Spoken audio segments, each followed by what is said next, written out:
Hello and welcome to another edition of TCC Baseball live on tcceagles.com and YouTube. I'm Brett Rutherford bringing you all the action here this afternoon for this doubleheader between the Eagles and the visiting Pensacola State Pirates. Eagles come in tied in second place in the Panhandle Conference at 8-6 in conference play, one game out of first place behind Chipola sitting at 9-5. They are tied with Northwest Florida at 8-6. Chipola and Northwest doubleheader today over in Niceville. So two very big sets of games here in the Panhandle as we inch closer to the end of the season. There's 10 games remaining for almost all teams in the league, and it'll be Ethan Fireved getting things started here for TCC.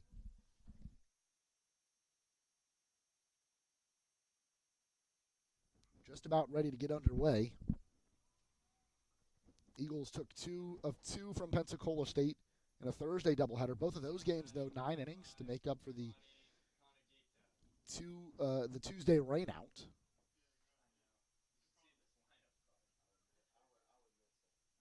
So we're getting ready to get underway. It's going to be Giovanni Kanagita stepping in, the center fielder for Pensacola State.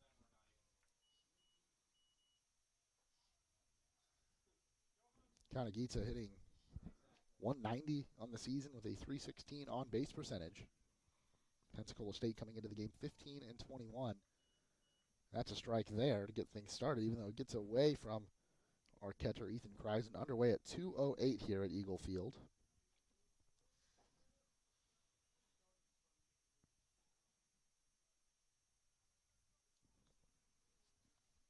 Seven home runs hit in the second game of Thursday night's doubleheader, a school record. And a swing and a miss there from Kanagita moves the count to 0-2.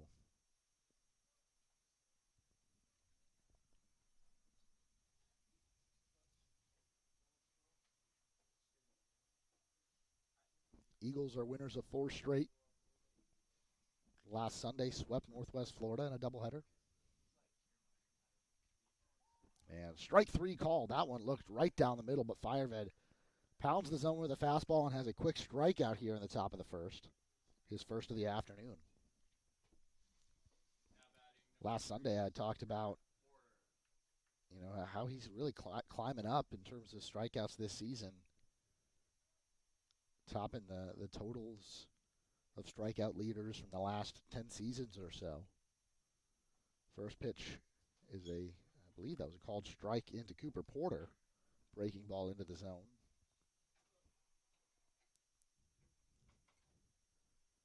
Fireved working from the windup. The 0-1 pitch, another breaking ball in, strike 2. 5 straight strikes to start this afternoon for Ethan Fireved.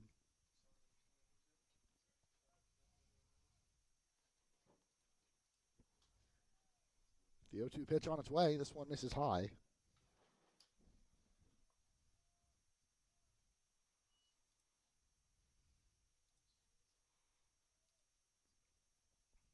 Fireved enters the game 7-2 with a 3.16 ERA. 71 strikeouts over 51 and a third innings pitched. 1-2 breaking ball. This one misses outside. 2-2 now.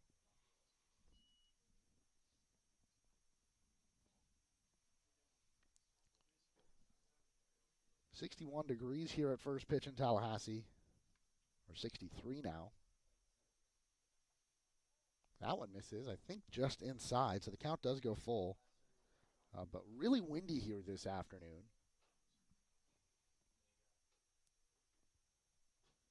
The 7 home run, that wind's blowing in, so the 7 home runs they totaled Thursday night, I think that's going to be hard to match today with the wind. Full count pitch, swung on and missed. Another strikeout from Fireved. 73 strikeouts now on the season, and there's 10 games to go, a few weeks left. He's probably got another 2 or 3 starts after this. Pensacola State, like I mentioned, 15-21 on the season, 5-9 in conference play. They are sitting in 5th in the Panhandle, 4 games out of first. They do have wins over Chipola and Northwest, though, so nothing's a given here. This one's hit up the middle, and that'll be a base hit for Colton Riles. First base hit of the afternoon.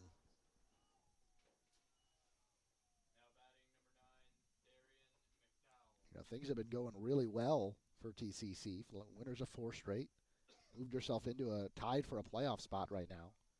Reminder, there are 4 conferences in Region 8. No at-large bids to the state tournament. You got to finish top 2 in your league right now.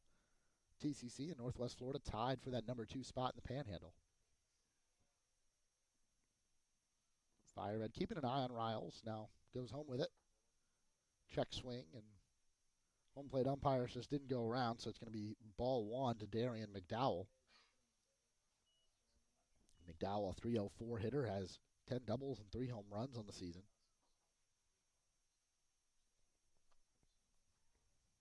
Move over to first. Riles back in there easily. Defensive alignment for the Eagles. You got Ethan Kreisen behind the plate. Infield third to first. Fernandez, Smikoski, Cruz, and Gwynn. Outfield left to right. McClendon, Pagozo, and Thomas. I don't know if you can hear that through on the broadcast. We don't have the natural sound mic out here today because the wind is just too crazy. I set it up, did a sound check, and I think it would be louder than my voice. It's just too windy here, so you won't be able to hear the sounds of the game as easily, but I'll try to bring the action to you as best as possible. You can see now some chalk and some of the infield dirt blowing in the wind. It's, other than the wind, it is a beautiful day here in Tallahassee. Runner's on his way. Cut and miss. Nope, fouled it off, so Riles will have to head back to first. 2 outs here in the top of the first. 2 strikeouts. Got Kanagita looking and Porter swinging before Riles reached first base with the single. Riles has 4 stolen bases on the season, has been caught 3 times, however.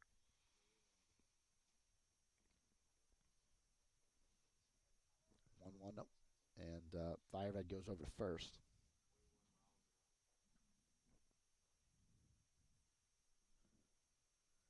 Looking at the weather, it looks like the wind is supposed to calm down as we move it through the afternoon, but right now it's tough. Fire Red keeping a close eye on Riles. He stays put this time, and there's another foul ball from McDowell, so the count moves to 1-2.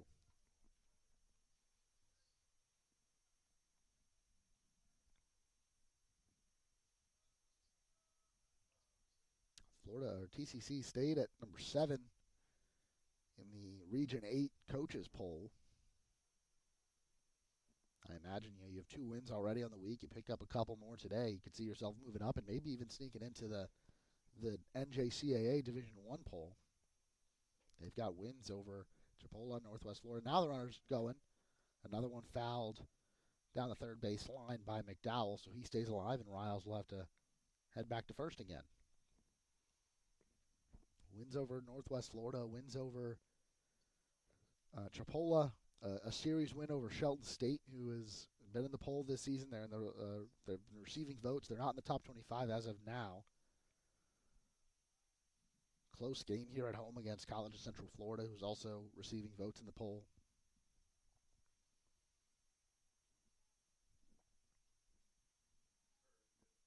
Fire Red goes over to Riles. He's obviously keeping a close eye on him. Riles has tried to steal twice, both of which were on foul ball, so he had to go back.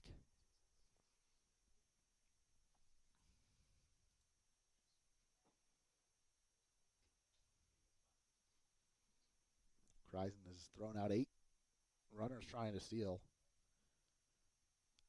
Allowed 17 stolen bases.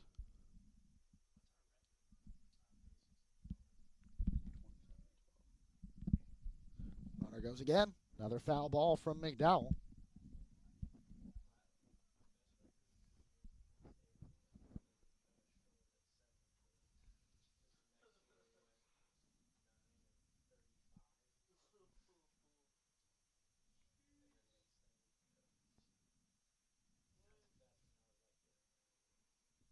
So McDowell doing well just to fight off pitches, looking for one he can put in play. His teammate Riles, though, trying to see if he can take the extra bag here. This one in, misses low. Count now even at 2. With 2 away here in the top of the first. We've got 2 7-inning contests on tap for you guys here today.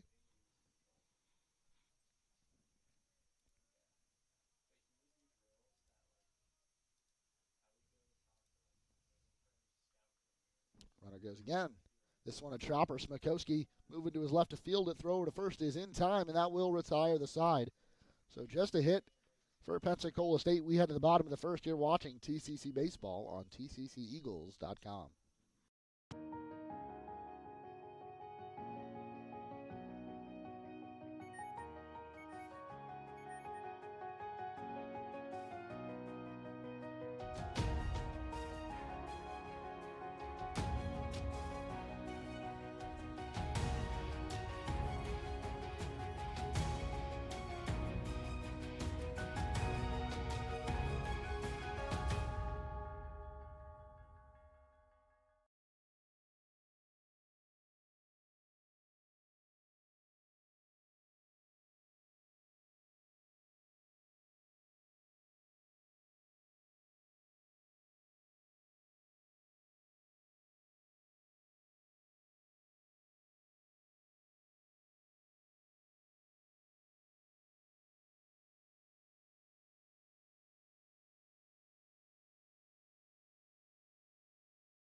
Red Sox won last night. And we're back here on TCCEagles.com.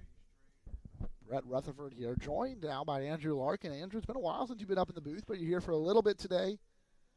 Talk some baseball, enjoy this Panhandle Conference matchup. Absolutely. Not a cloud in the sky. All we've got is a whole lot of wind. And I'm pleased to be back in the booth. It has been a while, but I am over the moon to get back here and talk some baseball, of course. Yeah, and we are just about to get the bottom of the first started. It's Jeffrey Wilson on the mound for Pensacola State. Leading off, as usual, it's Jason Smikowski, the Eagles shortstop. First pitch to him misses up and in, ball one. These winds today are really going to make those breaking balls beyond interesting to see coming out of the hand. Yeah, it will be interesting to see what happens with the balls in play as well. This one just catches the inside part of the plate, so strike one to Smikowski.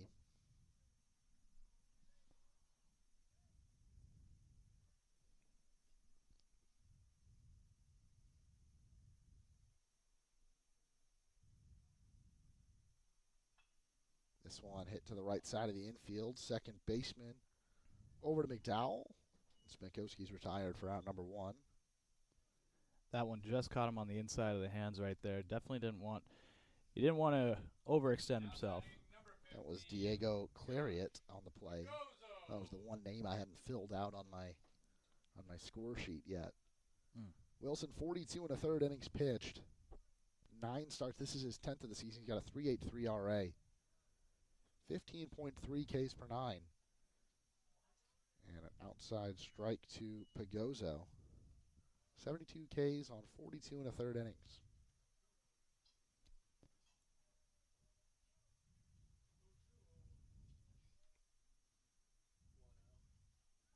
Another one just on the outside corner, says the home plate umpire. Giving him a lot of room there on that outside half today.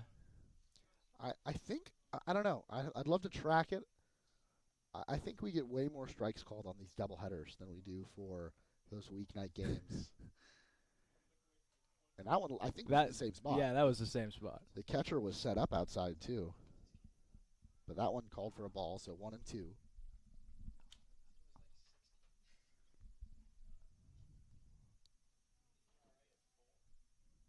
Wilson comes at it working exclusively out of the stretch here. And this one inside, and Pagoso has to get it out of the way.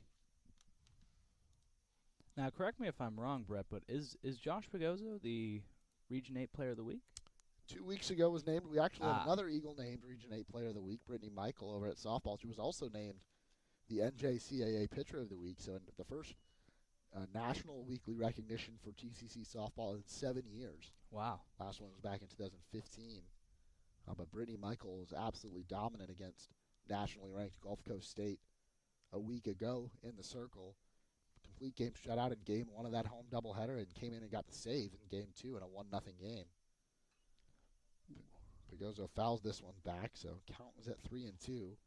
But Pagoso, yes, he was 2 weeks ago Player of the Week.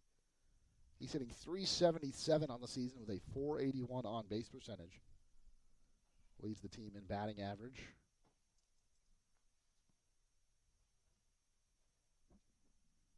And a number of other categories. But here's the full count pitch on its way to Pagoso. That misses outside, so he'll walk and be the first base runner of the afternoon for the Eagles. Great at-bat right there by Pagoso. Really battled his way back from those first 2 strike calls. And fouled his way through the rest of the at-bat and just sat on what he didn't like. Very smart swing decisions that entire at-bat, and work himself on base. Yeah, we talk a lot about his ability to spray the ball, find all sorts of gaps in the outfield. That's his 22nd walk of the season. He's only struck out 18 times. I love to see that K to walk ratio where the walks are bigger than the strikeouts, and that's a huge part of Pagoso's ability on offense. This one, a strike into Ziggy Thomas. But you look at the .377 batting average, that's incredible. Then you look one column to the right, a .481 on base percentage. That comes from just finding different ways to get on base. Of course. Wilson set the 0-1 pitch to Thomas, cut on and missed. 0-2 now. Thomas has really kind of hit his stride here in the second half of the season. Got his batting average up to .305, on base to .423, 20 runs driven in, 3 home runs. You know, there were some times early in the season where he was really slumping and even was moved down the lineup a couple of times. But now you're seeing, I think this front 4 is really, you really can't change any of those guys. Makowski, Pagoso, Thomas, and Ethan Kreisen on deck, and Marco Dinges hitting in the 5-hole has really become a mainstay as well. His batting average up to .361. He's got 7 home runs now after a 2 home run game on Thursday. This one misses outside. I absolutely agree with you. You know, you get more towards the middle half of the season. You start to really establish your top 5 guys, and that roster and that lineup starts to establish. You know, I think that's the beauty of baseball, is it makes itself really. Yeah, makes the job very easy for Mac over there, and you know, you just come in and produce every day. Got in a miss, so Ziggy Thomas is down on strikes. That's out number 2. We'll bring up Ethan Kreisen here with 2 outs. Harper McClendon's another guy who has really just found a whole lot of different ways to help this team. He's been a defensive replacement. He's now starting a lot more. He's in left field today, hitting 9th. Also coming out of the bullpen and pitching. He came in and pitched on Thursday. You know, there's a lot of games to get through still.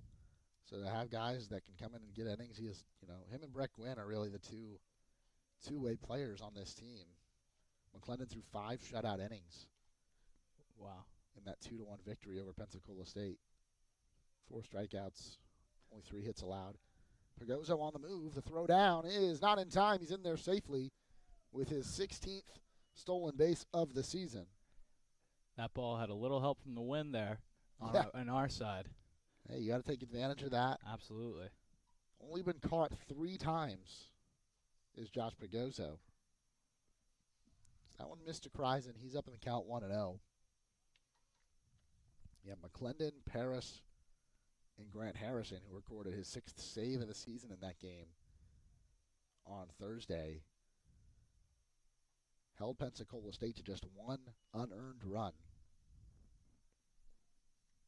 Had 9 strikeouts, only walked a couple of guys. Really good stuff, only 6 hits allowed.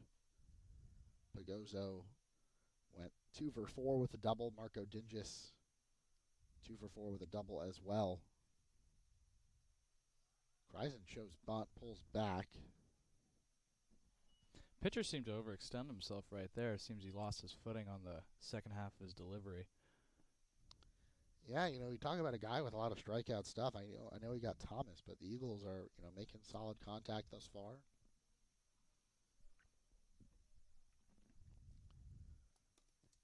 The second game on Thursday, however, this was supposed to be a 9-inning doubleheader to make up for that Tuesday rainout. This one called strike 2 to Kreisen. They only needed 7 for game 2, a 15-5 victory. Eagles with 15 runs on 10 hits. They drew 7 walks and hit 7 home runs in the contest. 1 for Ethan Kreisen, 2 for Marco Dingis, 1 for Andrew Fernandez, 2 for Justin Cruz, and 1 for Dave Mitchum. Wow. Kreisen chopper to the second baseman, Clariot. Fields is on a hop, thrower to first in time. That will retire the side. So Pagozzo reaches on a walk, steals second, but nothing else for Tallahassee. We head to the second inning. You're watching TCC Baseball live on TCCEagles.com.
Back here in the top of the second. Scoreless through 1 here at Eagle Field. Matt Absher stepping in, the Pirates catcher. Pirates 5-9, sitting in the basement of the Panhandle right now, but there's still 10 games remaining, and they're only 3 games back from a playoff spot. I guess anything could happen, really. They would start by, they would need some wins today, I think. Trying to catch TCC or Northwest Florida, or you have to catch both, really. But this is really anyone's conference still. You've got Gulf Coast State. They're sitting at 4th and 6-10. They're 2 games back. And this one's fouled right into the Eagle dugout. I see third base coach Gavin Murphy skipping away from that one.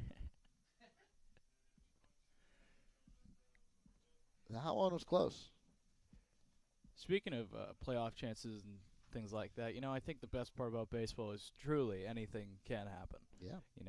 As the season progresses, some little bit of gypsy magic combined with a little bit of luck. Yeah, I think you look at this Pensacola State team, the wins they've got. They beat Chipola, they beat Northwest Florida. They can beat us on any given day. We've got to bring our A game. Each time out, we'll have these 2 games today, and then they'll finish the season 1 game at Pensacola on April the 25th, and then the regular season finale here, April 27th, that Wednesday. It'll be sophomore night. It'll be Coach Mike McLeod's final home game. Count now 1-2 to Abshire. And really, I'm really looking forward to not the end of the season, but that final game for Coach Mike McLeod, getting a chance to honor him, honor the sophomores this season. You think TCC baseball and Coach Mack is been the face of this program for pretty much its entire existence. Absolutely. And a staple in Tallahassee baseball for a long time. This one botched by Smikowski. Still got a chance to make a play, has to fire it over there, and he does. Great throw there from Jason Smikowski after he bobbled the grounder. Great recovery by him right there to end up making the play and getting the out. Obviously, that wind's going to play a huge factor on those ground balls today, so good on him for refocusing and finishing the play. Yeah, for sure.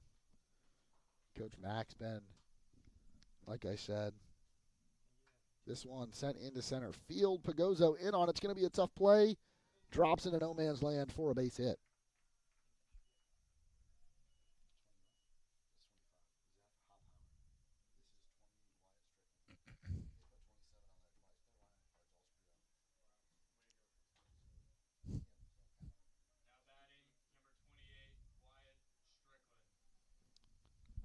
So that's a single for Zeph Hoppower.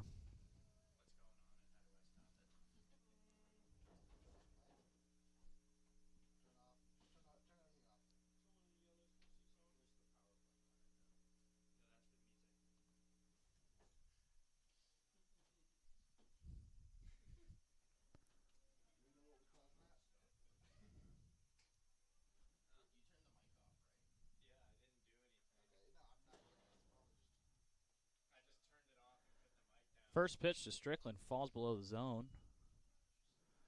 A little bit of a small technical error here at Eagle Field.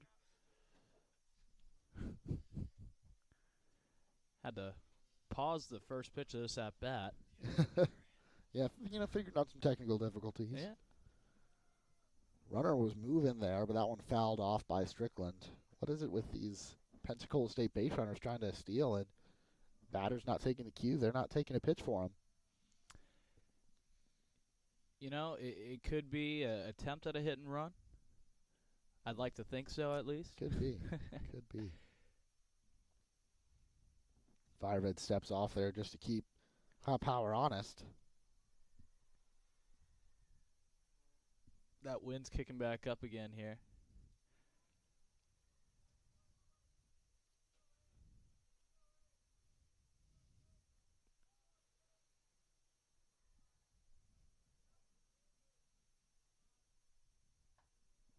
This one in for a strike, so 1-2 to Strickland.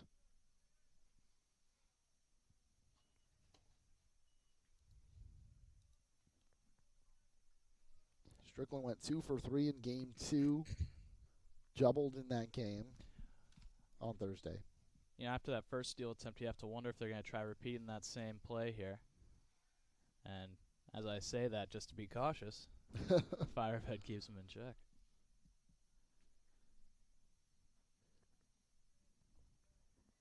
Now he's got 2 strikes against him, 1 out, but you obviously don't want to strike. I mean, we want to strike him out, throwing him out situation.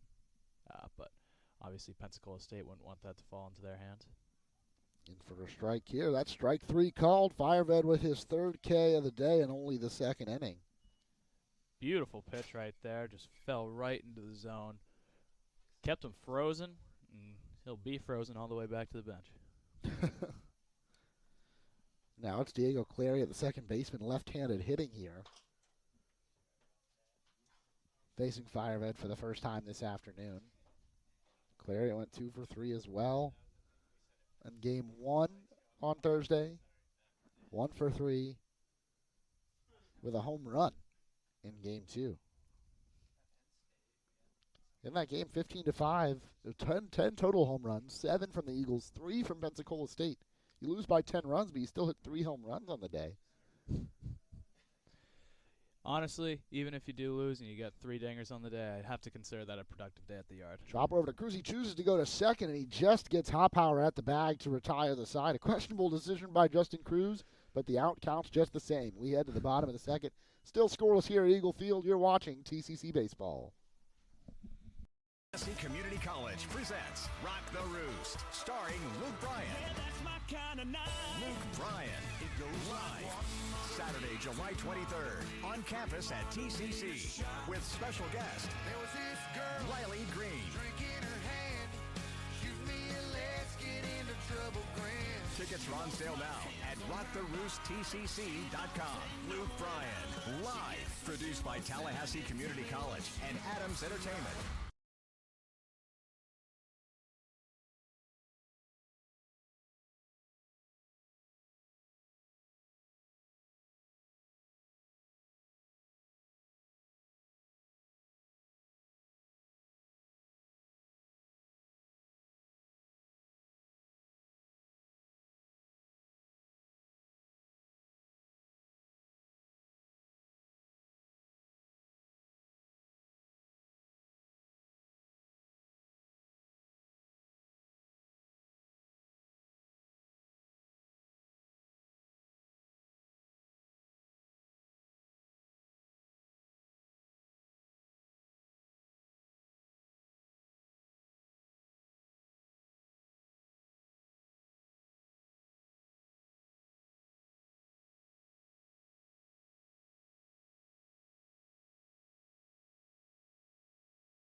Marco Ginges stepping in here in the bottom of the second.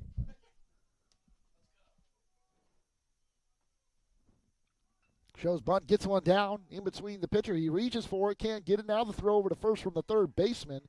McDowell has to stretch just to keep his foot on the bag.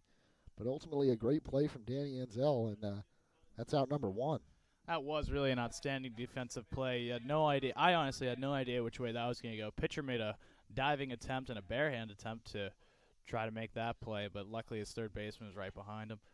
And if you're the pitcher there, I mean, the smartest move would probably just not even try to make a play. You've got your third baseman. Yeah. Momentum is taking him towards the first base bag. If Wright, or Wilson rather, had touched that, there was no way he was going to have a chance at digits. He was probably going to end up on the floor. Yeah, absolutely. And he partially did. Yeah. I mean, we think this is Jeffrey Wilson. We're a little unsure with the way the scorecard was laid out. A little bit of a confusing lineup card given today. Check swing, foul ball. Easily my favorite kind of foul ball. Fernandez now down 0-2 in the count. Fernandez hitting .297 on the season, 36 runs batted in. He leads the team in RBI.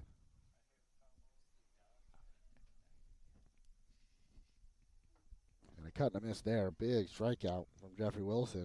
2 quick outs here in the bottom half of the second. It's been a race at the top for the team lead and runs batted in. Fernandez now sitting at 36.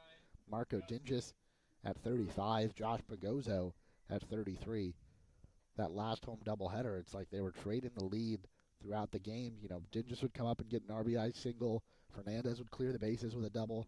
It was back and forth, and I hope we get to see that competition play out throughout the rest of the season. Love watching those guys drive in runs. Absolutely. Now it's Justin Cruz, who did homer twice in the Eagles' last game, him and Ginges both, and the first pitch is called strike on the outside corner. That outside half working yet again, it seems. We saw that on Sunday, and, you know, it's not – we'd rather just strike be called strikes, balls be called balls, but as long as we're getting some consistency. And that one – yeah. that one looked to be right down the middle. It might have been low. It's not perfect from this angle. Not sure where that one missed. Unfortunately, here at Eagle Field, we don't have the privilege of a center field camera, so we kind of have to eyeball it best we can from up here. Oh. A foul ball that goes over the roof of the dugout. Skipped right on out of here.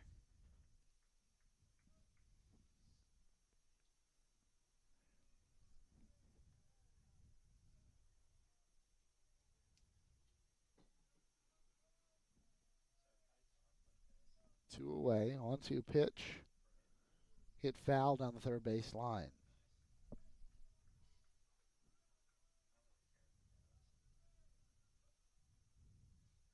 Brett Gwynn in the on-deck circle. If he comes up, he'll be hitting from the left side, the switch hitting first baseman. You know, we were talking about it earlier, but the two-way talent that we have on this Eagles roster this season is really fun to watch.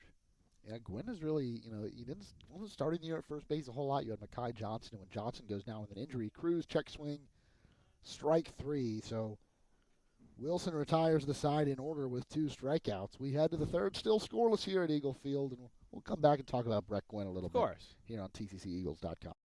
Tallahassee Community College has been named as one of the top 10 community colleges in the nation. The Aspen Institute recognizes institutions from across the country that have exceptional achievements and a total commitment to improving student outcomes. The college was recognized as one of the nation's premier community colleges, eligible to compete for the prestigious $1 million Aspen Prize for Community College Excellence because of its focus on student access and success, its workforce training initiatives, a seamless and high transfer rate to four-year colleges and universities, and its many varied and productive community partnerships. This recognition from the Aspen Institute is a testament to the wonderful work of the faculty, staff, and leadership at Tallahassee Community College.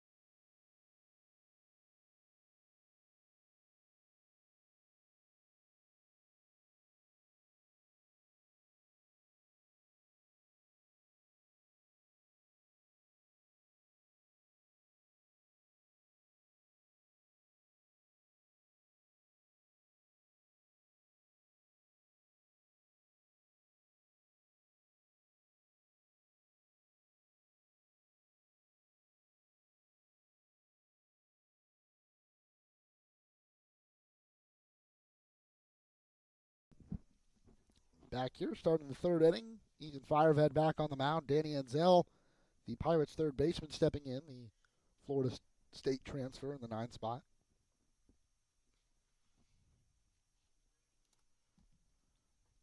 Cut and a miss, strike 1.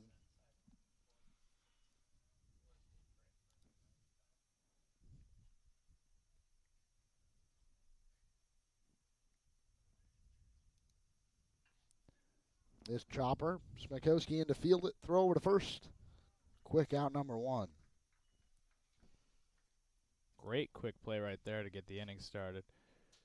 Going back to the Brett Gwynn discussion that we were having right before, that two-way talent, we're seeing it more and more obviously popularized in the majors, and I think it's motivating more and more people of, younger people coming up to really find themselves talented at both. That value is not to be overstated enough, really.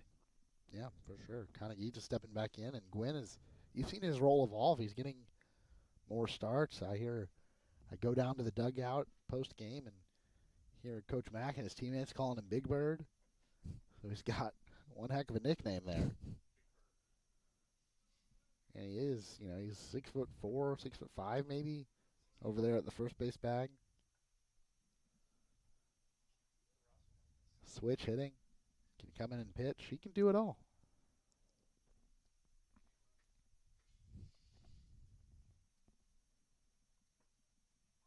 Great pitch right there. Coming back from that first pitch, he just missed a spot lower in the zone.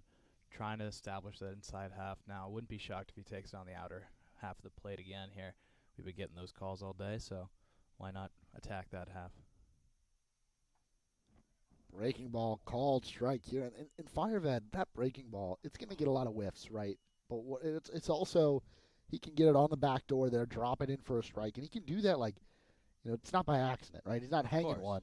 He's placing it, and it's really unhittable coming in as late as it does. And he spikes that one there, though. I don't know what pitch that was, but didn't get the best grip on it.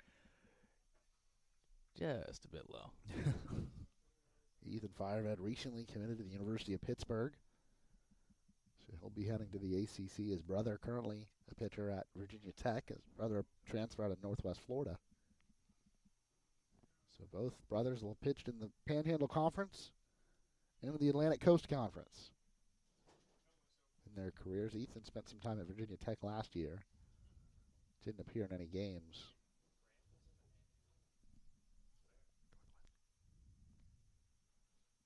Full count pitch. Cut on and missed. Another strikeout. Ethan Fireved's got Kanagita down on strikes twice already this afternoon. Now it's going to bring up Cooper Porter.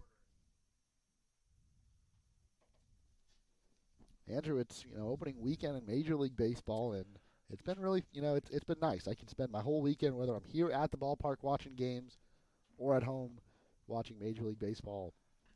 It's going to be a fun weekend. That's a liner right to Justin Cruz. And we can talk some Major League Baseball on the other side of the break. Absolutely. I keep bringing up new talking points with 2 outs in the end. We'll head to break. This is TCC Eagles Baseball live on TCCEagles.com.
That'll bring up Brett Gwynn here in the bottom of the third. There is Big Bird, as we had referenced earlier. But, Andrew, before the break, we were talking about start of Major League Baseball and how nice it is just to have more baseball back on our TVs. I can't emphasize enough how happy I am to be able to turn on my TV and catch any local game going on, as that one falls in there for strike one.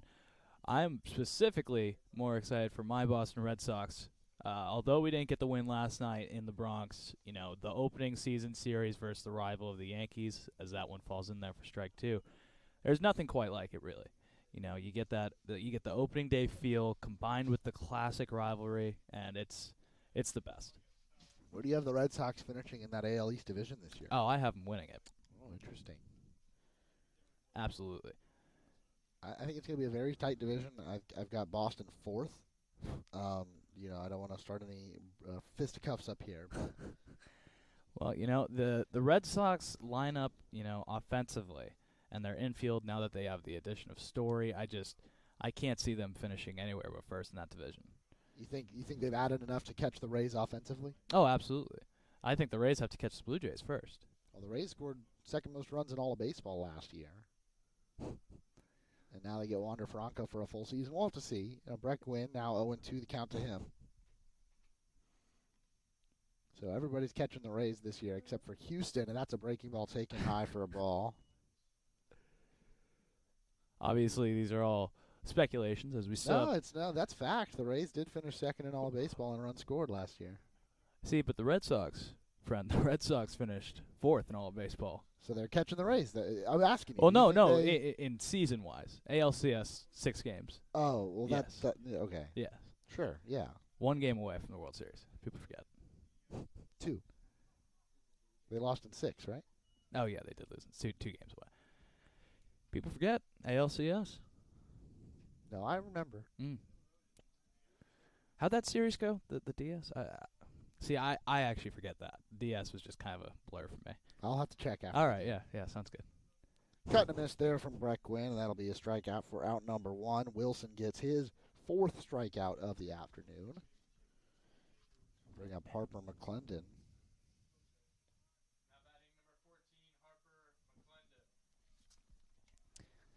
That was a little bit of a tough at-bat right there. He stayed disciplined, but unfortunately I think that wind is really doing a killer to the breaking balls today, making it very hard to read out of the hand. I think this is the latest in the season that I've seen, so many people out here with jackets and scarves, and part of that's the wind, but it is a little bit chilly out here today, and the wind's really making it tough. It is about 61 degrees and sunny, so for me, it's a nice beach day. Yeah. Got a miss there from McClendon, so quickly 0-2 to him.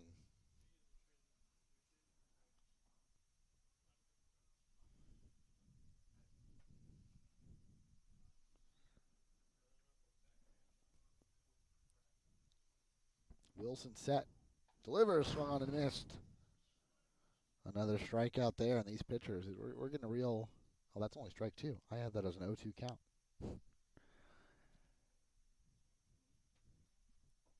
So it's now 1-2. Yeah, I was a little lost as well. I won't lie to you, Brett. I won't give Wilson the strikeout yet. McClendon gets another shot here.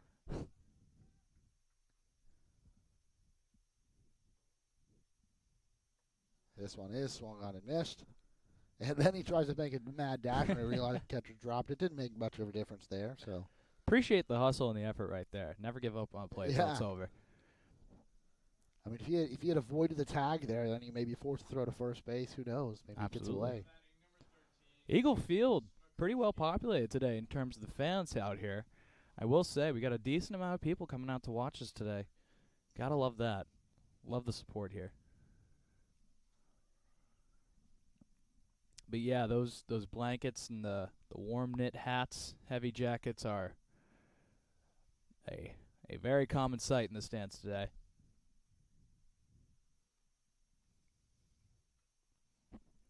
Fouls that one just back behind the plate. Grounded out to second in his first trip back in the first inning.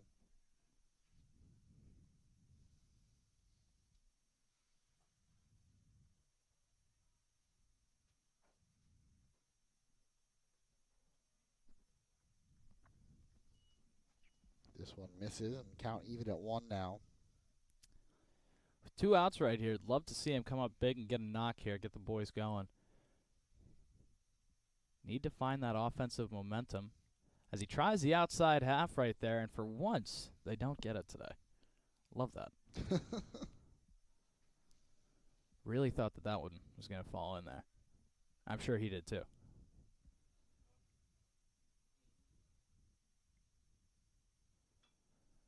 Chopper, Wilson off the mound to field it. He'll go over to try to tag Smikowski, who tries to send him with a little move to the left there, but another 1-2-3 inning for Jeffrey Wilson.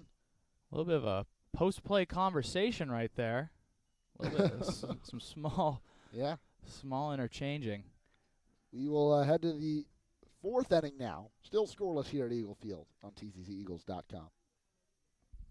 Tallahassee Community College presents Rock the Roost, starring Luke Bryan. Yeah, that's my kind of night. Luke Bryan.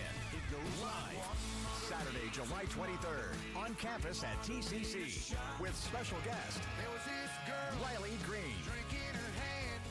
Shoot me and let's get into trouble, grand. Tickets are on sale now at rocktheroosttcc.com. Luke Bryan, live, produced by Tallahassee Community College and Adams Entertainment.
All right, we'll see if the not the Eagles, Ethan Fireved can continue to hold Pensacola State here. It's scoreless through 3.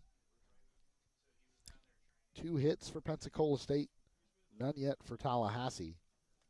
That breaking ball falls right in there. That's the execution that you want out of him all day today. Just finding the zone with that breaking ball, letting it work for you, taking advantage of this high wind and getting those swings and misses as well today. Goodness. Cut and miss there. At the end of that last half inning, it seemed that Mr. Smikowski and the pitcher for Pensacola State were exchanging some words. Still confused about that situation. Yeah, I mean, the pitcher fielded the ball coming off the mound. That one misses outside. Went over down the first base line to tag him out, which is like, okay, it's probably should have just tossed it over the first, but he didn't. Of course. Smikowski didn't, slide into him. Didn't really No. make. He avoided contact. Yeah, he made a juking effort. Oh, wow. And I think, Brett Gwynn, what a play. a lot of other first basemen on this roster, or a lot of other players in this roster, probably don't come down with that one, but he barely had to come off the ground to take that one out of the sky. That that large stature that he holds right there. Yeah. So I'm not sure. Maybe there was some precursor to that, or maybe it was just a pitcher, a Pensacola State team that needs to really get going here this season. Yeah, maybe the try pitcher. to rally the troops, I guess. Yeah, very confusing. But we'll see how it unfolds as the rest of the day goes on. Because not only do we have this first game, they also got to do 7 more innings right after this. A total of 14 innings today. A cut and a miss there from McDowell, and he's down 0-1. He grounded out to Smikowski back in the first inning. Yeah, these two teams are going to be sharing the field for a lot of time today, so wouldn't be shocked if maybe by the end of it they get a little sick of each other. Misses high with that one. Good pitch right there. Raises the eye level. Wouldn't be shocked if he turns to that breaking ball now that the wind's starting to pick back up. He's getting lots of swings and misses with that today. Freezing a lot of guys, too. Misses low here, so count moves to 2-1.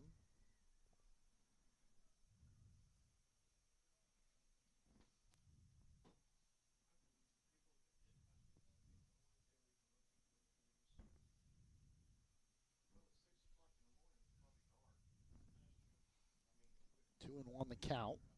Fireved with 4 strikeouts on the day and a big cut and miss. Not a big cut and miss, it was a check swing.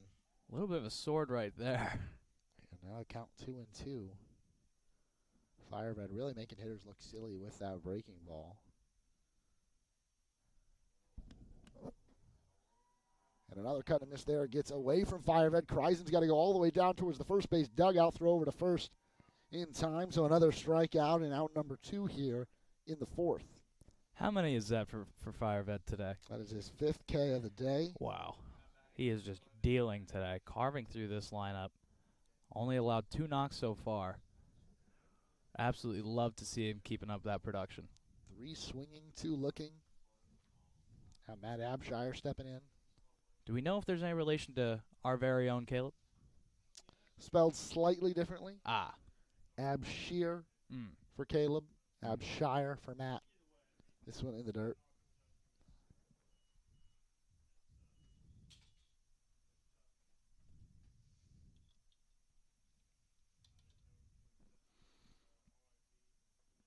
Great cut pitch. and miss. Yeah, and Fireved really feeling it on the curveball. And he's had a couple of starts this season where you could tell early on that maybe he just couldn't find that grip, couldn't find that release point. Mm-hmm.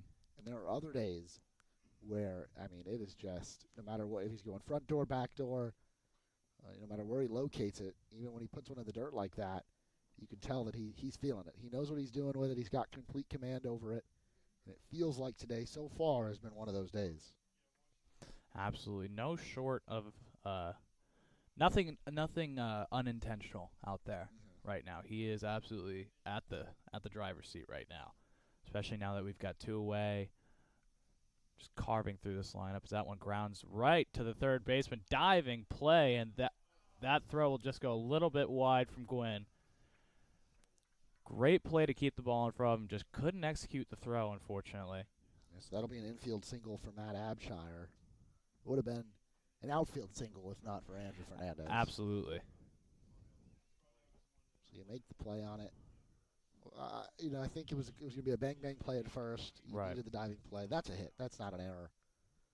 It would have taken, it would have been, if he had been able to pull off the throw, an incredible play over at third base, which we know he's capable of. Absolutely.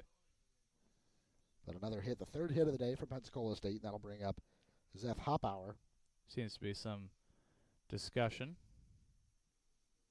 I'm not quite sure. Maybe it has to do with the equipment return. Oh, it would be the bullpen gate for Pensacola State has swung on open. The gate behind the dugout, too, which is a lot harder for a ball to get to behind the dugout. But yeah. I was trying to close that one earlier myself, and the wind is making that difficult. You'd rather have it closed, and although it is a small likelihood, you don't want to find that out. This one misses high. That one looked good to me, Brett. I don't know about you. Yep, might have just been right at the numbers. Missed for a ball, but Firevet will get back on the horse. Doesn't really look the runner back, and now misses high again, so 2-0. I think the big thing for Firevet right now especially is, he's been working, he's been dealing, but now that he's got a runner on, you got to refocus. You can't let that get to you. You got to just focus. Now that you've got 2 outs especially, focus on the task at hand and sit this guy down and move on. Check swing, foul ball. Yet another one.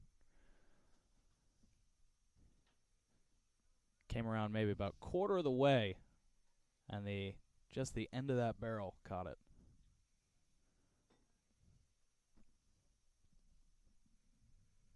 So 2-1 in the count. 2 away here and a runner on first, and now count moves to 3-1. That one was dusting him off the plate a little bit. Don't want anybody getting too comfortable here in the batter's box.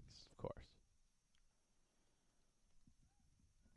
Runner with a very conservative lead off of first base. Now Firevet goes home with a 3-1 pitch. Grounder over to Fernandez. Goes over to second, and he gets the runner out anyways. Doesn't get him at first, gets him at second. We remain scoreless, 1 hit for Pensacola State here in the top of the 4th. We head to the bottom of the half on TCCeagles.com.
All right, now here in the bottom of the 4th, still scoreless, and I think, Andrew, we've got a good old-fashioned pitcher's duel here. Absolutely. I think it's a race to see which offense can drive the pitcher off the mound first, really. Because once you got to turn to that bullpen, that's when the options start getting really interesting. That change of pitcher, new pitch selection, everything. The offense, that could be what it needs to stoke that fire. Yeah, definitely. It's going to be Josh Pagozzo leading things off. Definitely who you want in this situation, foul ball directly behind the stadium. But this is the guy that you want up at the plate as we move here later towards the second half of this game. Bottom of the fourth here at Eagle Field. Yeah, reminder that it's 2 7-inning games today. 0-1, foul to the left side into the dugout. So now 0-2 to Josh Pagozzo. I'm trying to look at the box scores from Thursday to see which pitchers may be unavailable for, coming out of relief today or pitching in Game 2. I've heard Seth Dudley's getting the start for Game 2.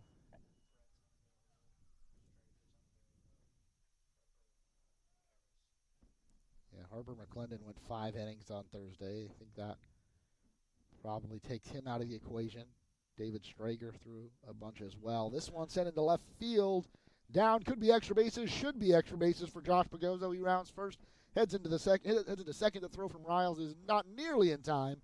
And Josh Pagozzo with a big double here to lead off the bottom of the fourth. Like I said, Brett, that's the guy that you want. In the moment that you need to stoke the offense, really get the boys going, nothing like that leadoff double here in the bottom of the fourth. Now we got a runner in scoring position and Ziggy Thomas up at the plate. This part of the order is very dangerous. Absolutely huge double right there. Yeah. Going to bring up Ziggy Thomas now. Still nobody out. That is the first hit of the afternoon for Tallahassee. Pagozzo did reach on a walk in the first and steal second. Now he doesn't need to steal second. He's already there. Ziggy Thomas, first pitch to him. Chopped foul. You mentioned that's our first hit. It doesn't matter when it happens as long as it happens, right, Brett? Yeah, you want them earlier rather than later. But, well, preferably, of course. Everything happens for a reason, at least timing-wise. Wilson with 5 strikeouts on the day. Really great rubber match here at Eagle Field today. But hopefully we can put that to rest here. Count moves to 1-1. So, yeah, McClendon threw 5 on Thursday. Paris threw 3. You have to imagine there. Out, Strager threw 2 1/3. Breck Gwynn 4 2/3. Thomas shows bunt, gets it down, but he goes foul. So 1-2. He'll probably have to swing away here.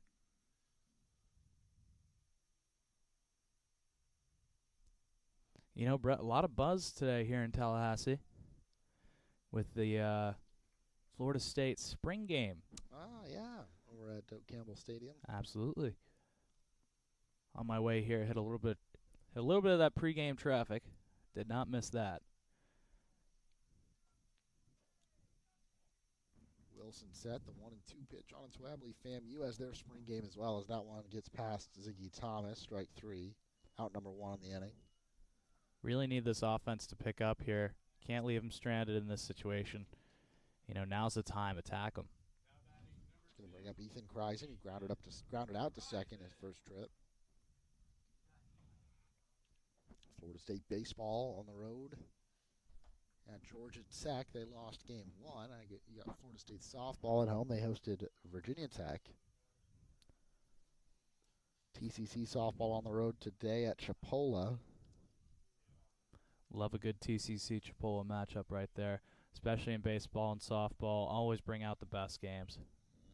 TCC softball really coming off a huge doubleheader victory over Gulf Coast State last week.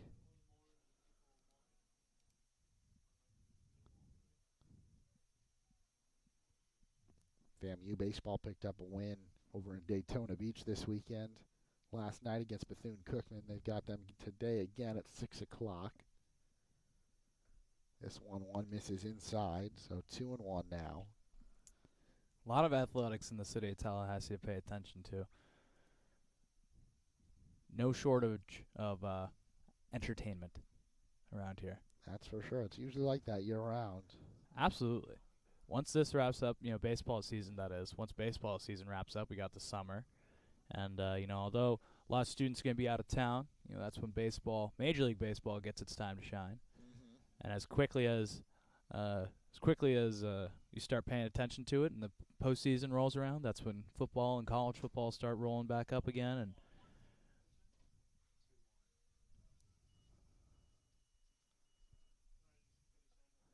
this one misses high, so I got a full count here.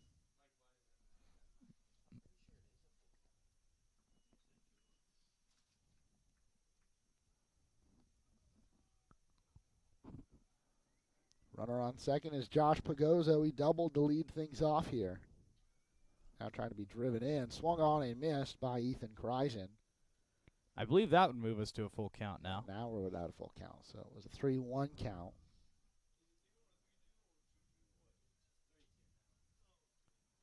I had that count as full. I guess I miscount. You know, I got to be honest, I got a little lost there. I was trying to figure out where we were at in the count. Umpire didn't put his fingers up in quite a while. I will put it that way. Speaking of him, he calls time now. That wind picking back up, but I don't think there's a wind-related timeout. Although we have had plenty of those today. Wilson set. The pitch on its way. Misses inside, ball 4, so Eagles are in business here with 2 men on and just 1 out. Now's the time. Marco Dinges, like I said, up there in terms of the team lead for runs batted in. He's got 35 on the season, 1 behind Andrew Fernandez.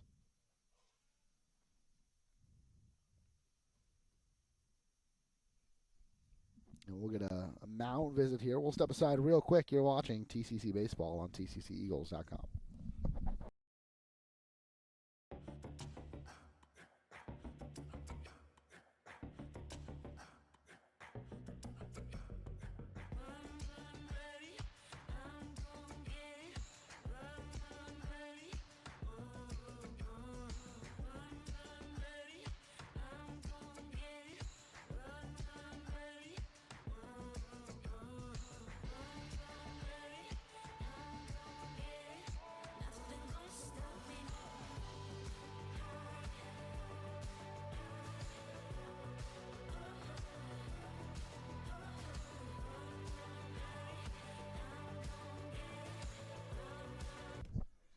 That mound visit wraps up as we return here.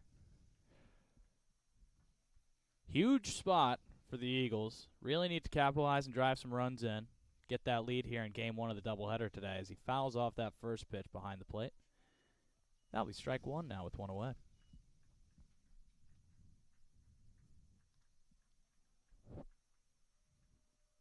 Dinges grounded out to the third baseman. Back in the second to lead things off. Now has a chance to hit with 2 men on here. This one fouled back, so quickly down 0-2.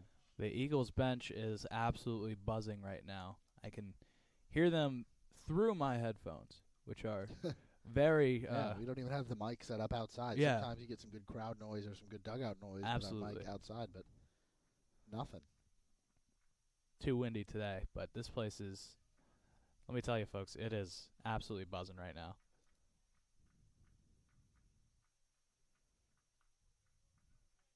Eagles doing everything they can to get inside the head of that opposing pitcher. Gotta love that.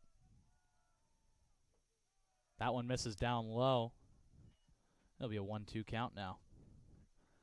Dinger's going to try to battle his way back here in the at-bat for sure.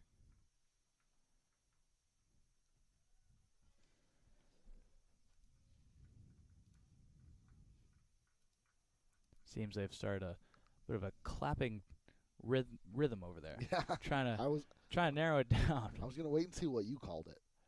This one, line foul. Count stays 1-2. It's not a chant because they're not chanting along with it. No. It seems to just be a clap to get in the head of the pitcher out there. As that foul ball made its way all the way down the left field line.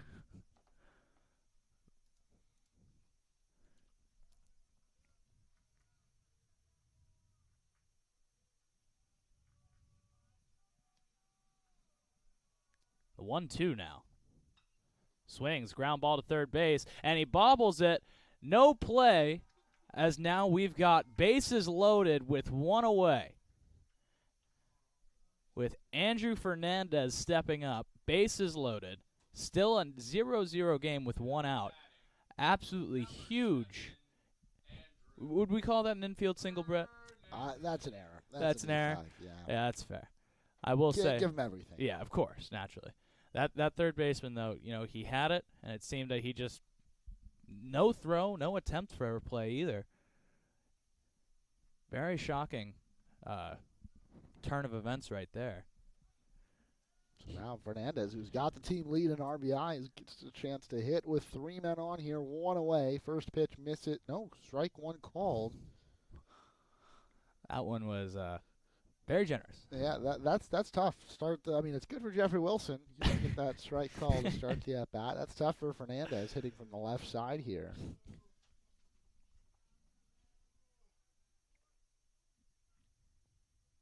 This one misses high. Count now 1-1.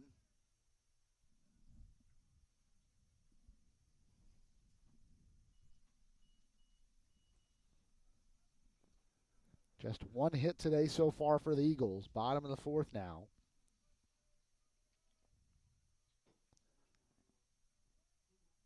One out. Got a little bit of a take a second here, according to the home plate umpire. Maybe he wants the pitcher to realize how big a moment it is. Your team RBI leader at the plate with every base.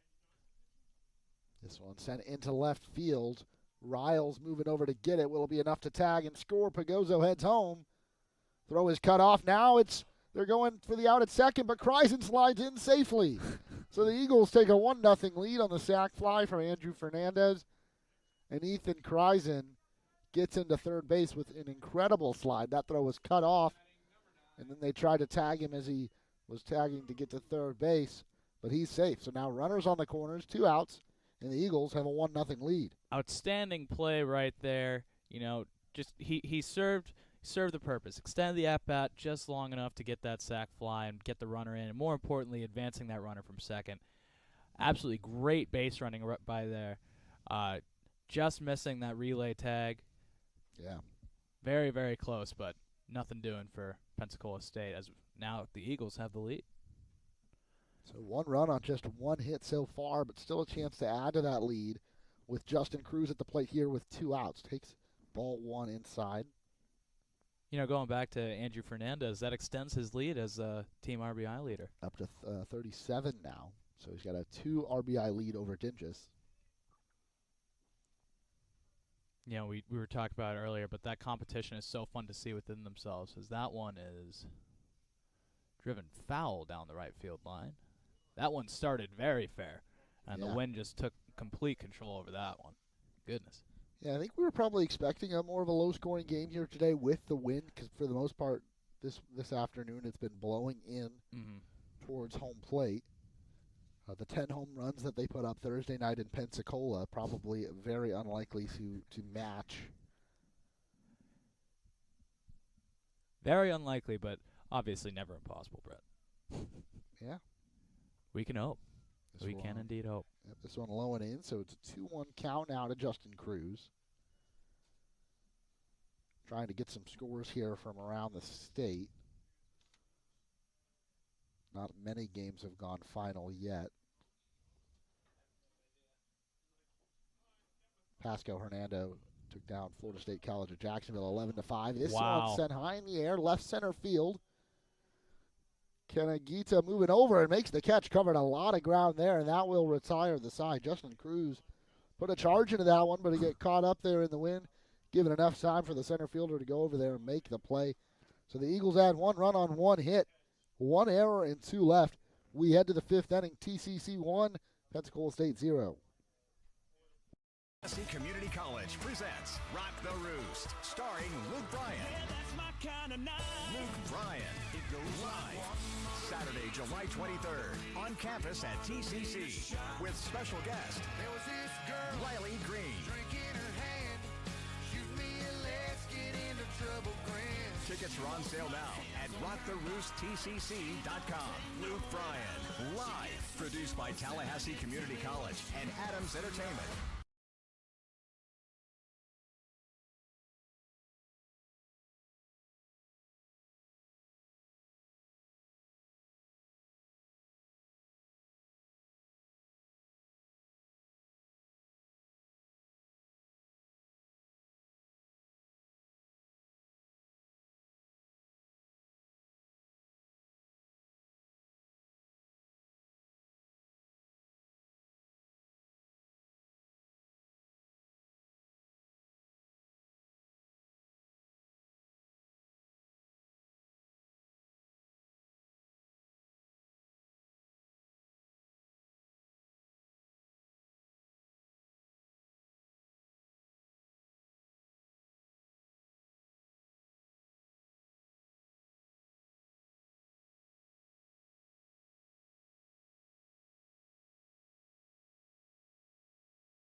All right, we're now into the fifth inning, and for a couple innings here, I'm going to throw it on over to my broadcast partner, Andrew Larkin, to take over play-by-play duties. Thank you, Brett. I appreciate it. Wyatt Strickland steps up here. Top of the fifth. That one just misses, apparently. 1-0 count. Firevet trying to continue the success that he's had today. With any luck, he'll push through all 7. That one grounded right to Fernandez, coming over. Makes the play for the first out of the inning. Excellent running play right there by Fernandez, redeeming himself from last inning, of course. Yeah. Fernandez, he's really grown as a hitter this season, but he's so important to this Eagles defense at third base. He's got over 100 career games with Tallahassee in his final season. We get, with COVID, some extra third-year players. I kind of love it, though. You get some consistency, some players that can really, kind of make their mark here at Eagle Field, and Andrew Fernandez has done just that. First pitch falls in there for a strike one.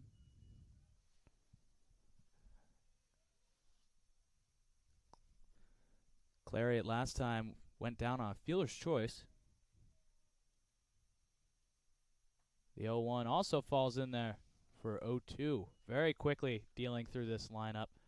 Fireved's pace today has been nothing short of rapid. Absolutely love the way he's dealing through these hitters.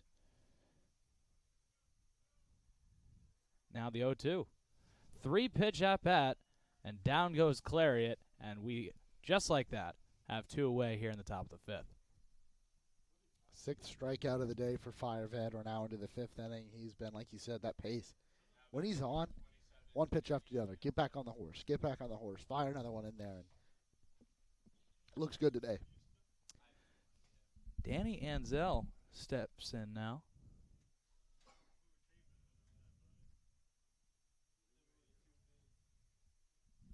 Third baseman. First pitch just misses a little bit low in the dirt.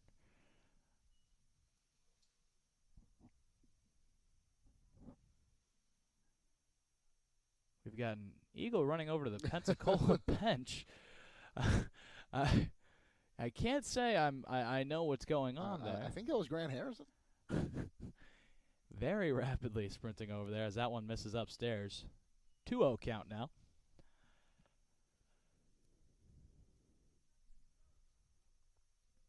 Last time up, Anzel went down on a ground ball.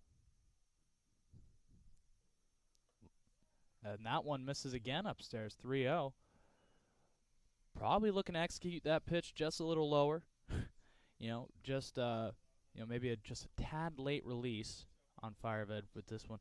I think your approach absolutely changes from left to right, as that one falls in there for a strike one, as the hitter thought that he was getting that pass. He was just a few steps down the line right before he heard that call. With 2 away, you absolutely don't want to give up anything. That one, a ground ball up through the shortstop. Diving play, unfortunately not enough. And now we've got a base runner on. As in steps Giovanni Canigita. Thank you for that one, because I was about to say, I, off the top of my head, could not get that pronunciation. Eagles still lead here. And Fireved's going to do his best to keep it that way with 2 away.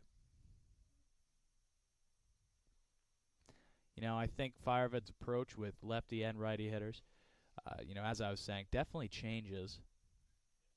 You know, he diced right through that lefty before he faces these 2 righties, and now he's having a little bit of trouble. As that swing and miss gets strike 1 here. Not sure if that hit the batter or not. I want to say he maybe tipped that. Yeah. I don't know. The way he stepped off and the way the umpire is giving him a few seconds seems it might have knocked his hand a little bit. He's pacing around. Probably just brushed the end of his knuckles. You know, when you're swinging at pitches right there on the inside half of the plate, it's very difficult to not hit your hands. We'll put it that way. You know, more times than not, that pitch is going to brush right up against you. 0-1 either way.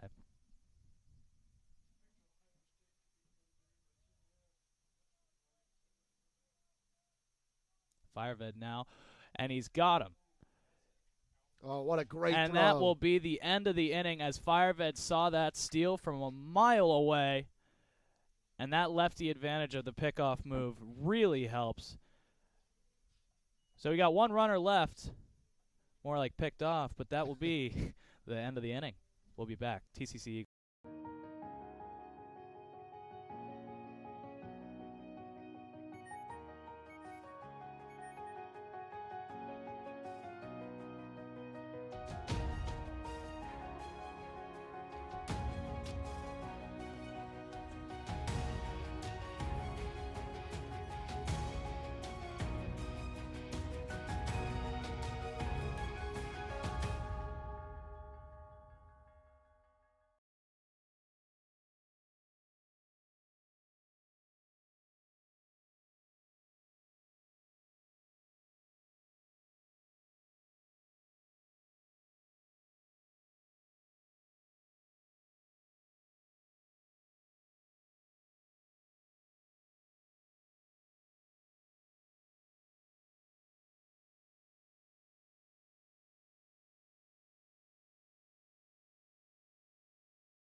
And we're back here at Eagle Field. Brett Gwynn stepping in the bottom of the 5th. Got a little bit of a technical difficulty here. We might have to take another pause. Seems as though we've got it resolved, and play will resume. I mean, it's Braden Halliday over there. I'm sure he broke something. Braden joining us in the booth today, helping us out doing our PA announcing. And what I will say about Braden is that he's done a better job on the public address mic than any of us this season.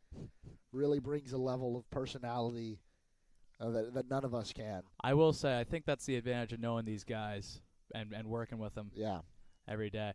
And I promised him before the end of the season, I know we've only got a small handful of home games left, we'll get him on a headset on a day that he's not pitching, and we can talk on the broadcast. Oh, absolutely. I was having a great conversation with him before this. 1-1 count to Gwynn as that swing and miss.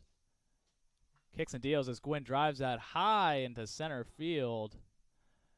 That one was a mile up. The wind won't move it, and that'll be the first out in this inning.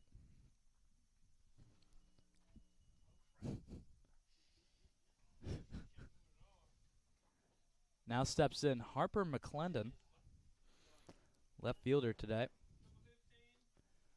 Struck out last time up, looking to remedy that. You know, I'm looking at this bullpen, and Ethan Firehead really efficient through 5 innings. If you can get him to go the distance here, you'd like to get another run or two of insurance, but if you can get him to go the 7 innings and save the guys in your bullpen, we look at Thursday's outing. You know, Strager's probably unavailable, Gwynn unavailable, Hunter Paris. How much can you rely on a guy like Grant Harrison, Campbell Cleveland, Jack Thunberg to get you through? Not only through, you know, we've got Dudley going to start game 2, but you got to think about the bullpen needed for next game, and there's another game on Monday night. Shows bunt, but goes foul. Prior to that, he had another check swing foul ball. And you imagine it sounds like maybe Braden Halliday will be on the mound for Monday night. There is that possibility. Not yet confirmed, but no. Maybe we can ask the man himself here later on if he'll be pitching on Monday or not. And then the guys that threw Thursday should be good to go by Monday, too. And you got a game next Wednesday. That one grounded over to third base, catches it on the hop, and makes the play for the second out of the inning. We move back to the top of the order now, as in steps Jason Smikowski. I'd love to see Smikowski get on base here, give a chance to Josh Pagozo, who can maybe, you know, pull another extra base hit out of thin air. He's usually pretty good at that. Smikowski's got wheels on him, so if he gets on here, anything to the gap from Pagozo, and again, I'm thinking way too far ahead here. Oh, yeah. But that could be the insurance the Eagles are looking for. Well, I mean, with 2 away here, like you said, you know, we're at the top of the order, and we were talking about it earlier, but this first 4 is just, I mean, killer first 4 right here with Smikowski, Pagozo, Thomas, and Kreisen. You know, these are the guys that you need to produce in these situations. As that first pitch to Smikowski falls for a ball. 1-0 now. The 1-0 ground ball right through, and that will be the single, 2-out single that we were talking about that we need. Now Josh Pagozo gets his chance here with a man on.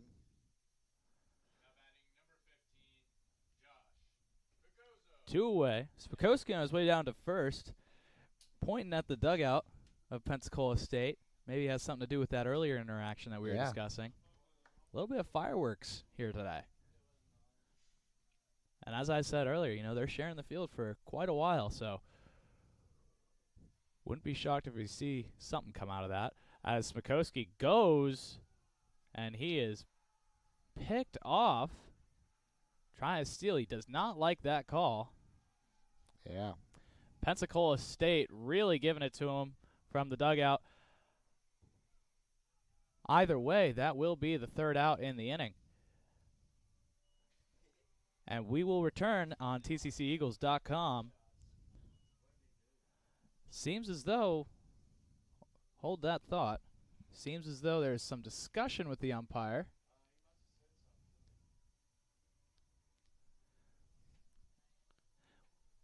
Tallahassee Community College presents Rock the Roost, starring Luke Bryan. Yeah, that's my kind of night. Luke Bryan. It goes live Saturday, July 23rd on campus at TCC with special guest There was this girl, Riley Green. drink in her hand. Shoot me and let's get into trouble grand. Tickets are on sale now at rocktheroosttcc.com. Luke Bryan, live, produced by Tallahassee Community College and Adams Entertainment.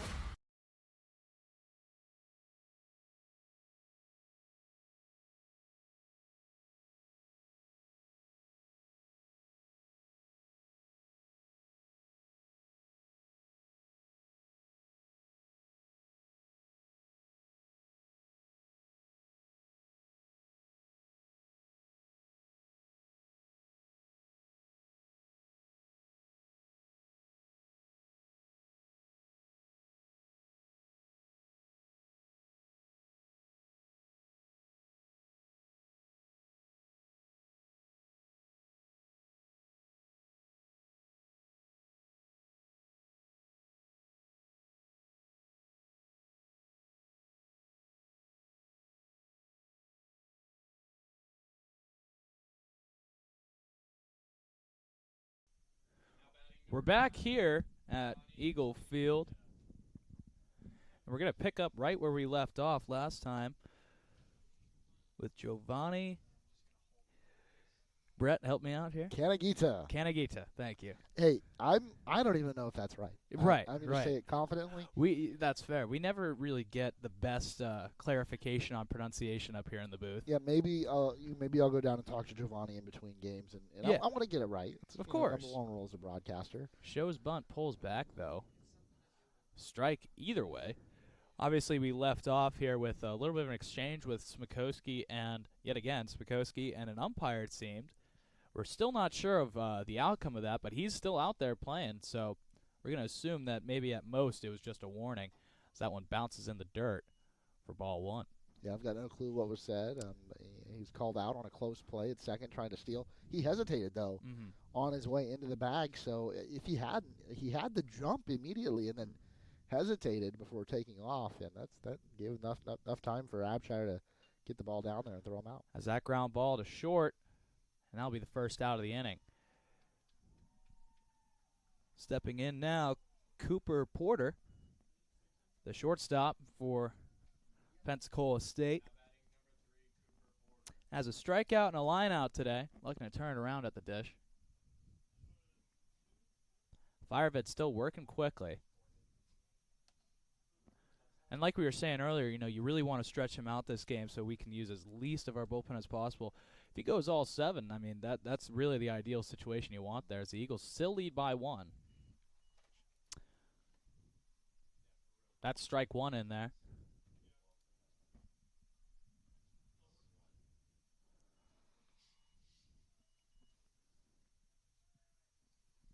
Haven't seen Firevid execute that breaking ball in a while. Would love to see him pull that out, as that's another ground ball to short. Running play, and that'll be the second out of the inning. So smooth right there. Smikoski, when he can come in and charge into the ball like that, make that throw, that's poetry in motion right there. Smikoski now he just seems to be having a good time out there today. Chatting it up with both benches, chatting it up with umpires. Just a very social and talkative guy, Smikoski. In steps Colton Riles. Thank you. I couldn't quite see that one. Again, lineup cards today have been all over the place. Looks like we're going to get a slight stoppage here. Probably has to do with the wind. 26 miles an hour last I checked. Heading southeast. That one chopped foul. Just in front of the plate. We're facing northwest, so going in the exact opposite direction. Exactly.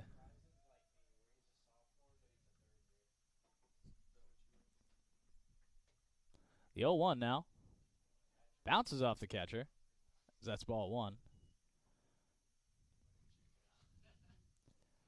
2 away here. Firevid looking to get out of this inning quickly and maybe come back and deal in the next one. Yeah, he's got 6 strikeouts.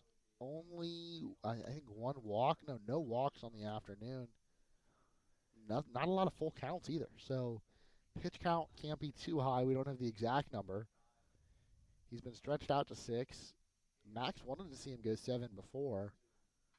That one, ground ball to third. Fernandez can't get it. Bounces off him into foul territory. And he's going to round for second. And there won't be a throw, as that is a 2-out double. Yeah, it was a tough play. Fernandez, even if he had noticed that it stayed close by to him, I don't know if he would have been able to get there in time to get make the throw and hold him at first or get him out at second. But yeah, that's a double. Really tough play right down the line.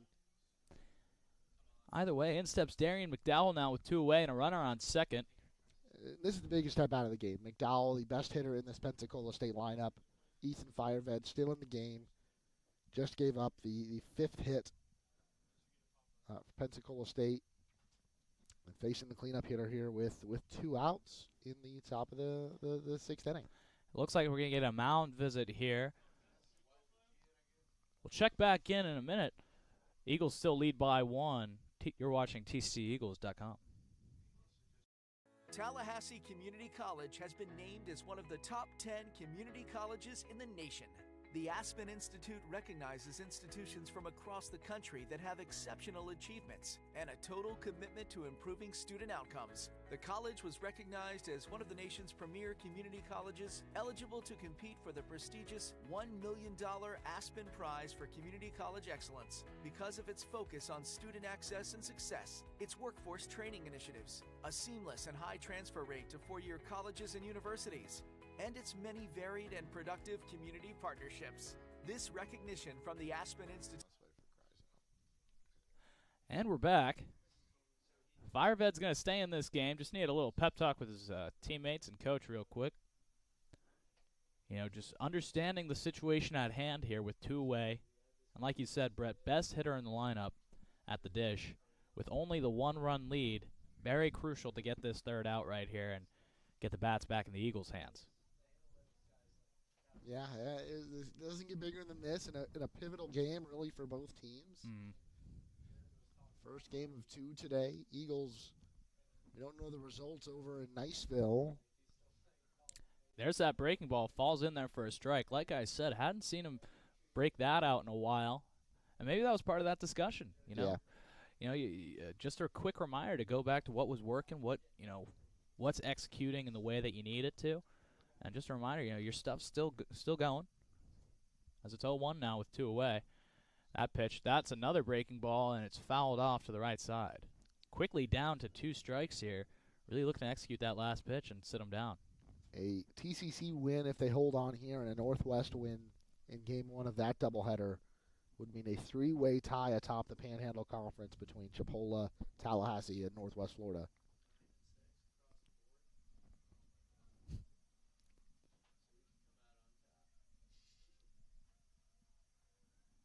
Now the 0-2 with 2 away. Runner on second. The pitch, ground ball, left side. Smikowski makes the play, and that will be the end of the inning. Huge execution right there. The Pirates leave one stranded.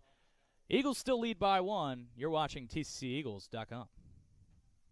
Tallahassee Community College presents Rock the Roost, starring Luke Bryan. Yeah, that's my kind of night. Luke Bryan. It goes live Saturday, July 23rd on campus at TCC with special guest There was this girl, Riley Green. drink in her hand. Shoot me and let's get into trouble, grand. Tickets are on sale now at rocktheroosttcc.com. Luke Bryan, live, produced by Tallahassee Community College and Adams Entertainment.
And we're back here at Eagle Field. Josh Pagozzo going to lead us off here in the bottom of the 6th. 6 outs remain in this one, and it seems that the Pirates are going to stick with their starter. Yeah. No call to the bullpen. As that first one misses down low for ball 1. Huge spot for the Eagles right now. Get a little bit of insurance going into the top of the 7th. If we do decide to stick with Fireved, I don't see a reason why not. Do you, Brett? Yeah, the pitch count was low. I don't see any bodies moving in the bullpen. It feels like he's going to get a chance to come out and finish this game and record his first complete game shutout of the season, of his career with TCC. It's in a good spot, but you'd love to have more than a 1-run lead at that point. Yes, of course. As that one falls in there for strike one, it's a 2-1 count now to Begozo. Naturally, of course, we don't want to jinx anything, so if you've got wood nearby, be sure you're knocking on it. And to add insurance, Pagozo, Thomas, Kreisen, that's how you want to start things off.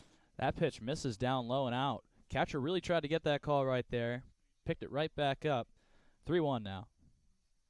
They have been getting that outside half all day like we talk about. Now Pagozo facing the 3-1. Takes strike two.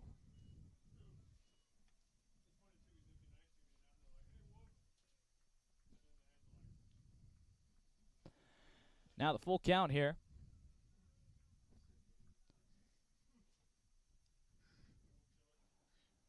Kicks and deals.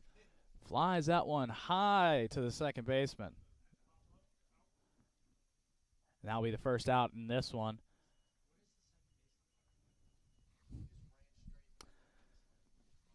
In steps Ziggy Thomas, the right fielder. Struck out twice today, looking not to repeat that, of course. Looking to get on base here and get the boys going. Add that insurance run or two.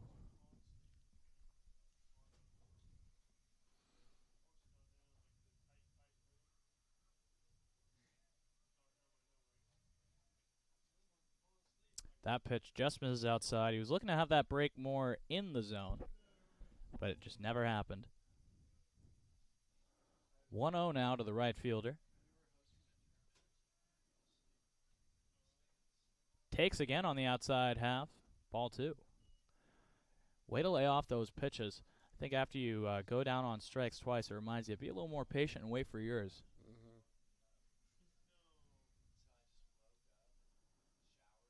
Foul ball right behind the plate.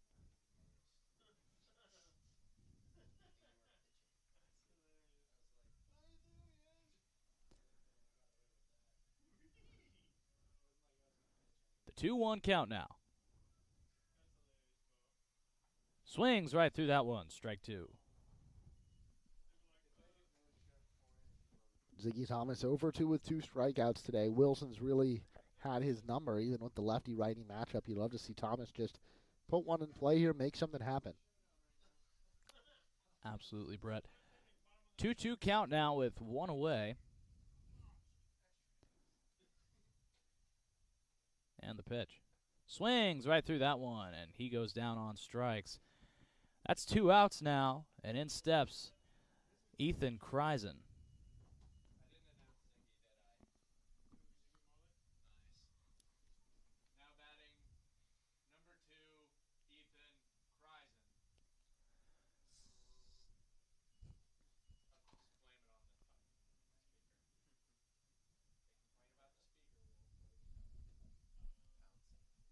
Kreisen steps in following his knock last time through.